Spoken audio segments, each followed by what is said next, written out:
नमस्कार मित्रांनो, स्वागत आहे तुमचं आताच्या ब्रेकिंग न्यूजमध्ये। मित्रांनो, महात्मा गांधी राष्ट्रीय ग्रामीण रोजगार हमी योजनेमध्ये म्हणजेच मनरेगामध्ये केळी लागवडीसाठी हेक्टरी 2,89,000 रुपयांचं अनुदान शेतकऱ्यांना मिळणार आहे। किमान 5 गुंठे तर कमाल 5 एकरपर्यंत क्षेत्र असणाऱ्यांना या योजनेमध्ये सहभाग घेता येणार असल्याची माहिती कृषी विभागाने दिलेली आहे। अनेक शेतकरी अलीकडे केळी शेतीकडे वळालेत।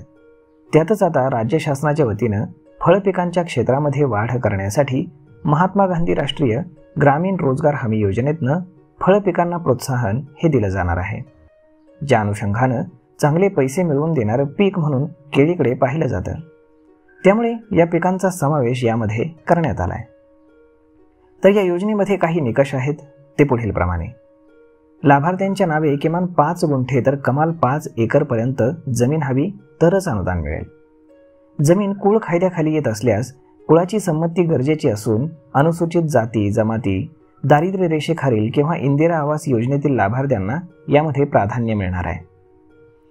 या योजनेमध्ये केळीसाठी पहिल्या वर्षी जमीन तयार करणं, रोपं लागण, अंतर मशागत आणि पीक संरक्षणासाठी 1,97,724 रुपये, तर दुसऱ्या वर्षामध्ये भरणी, खतं, मशागतीसाठी 49,796 रुपये, तर तिसऱ्या वर्षी खतं, पाणी आणि पीक संरक्षणासाठी 41,800 रुपये असे एकत्रित 2,89,220 रुपये अनुदान शेतकऱ्यांना मिळणार आहे।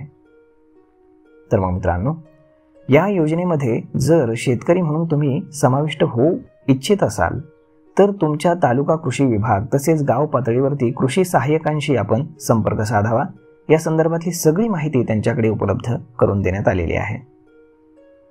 तर मग मित्रांनो, अशा पद्धतीनं जर तुम्हाला केळी लागवड करायची असेल तर तुम्हाला आता त्यावरती चांगलं अनुदान मिळतंय। तर मग मित्रांनो, हा व्हिडिओ, ही माहिती तुम्हाला कशी वाटली हे तुम्ही आम्हाला कमेंट करून नक्कीच सांगा। आणि जर आवडली असेल तर आपल्या जवळच्या मित्रमंडळींसोबत देखील हा व्हिडिओ तुम्ही शेअर करायला विसरू नका। धन्यवाद।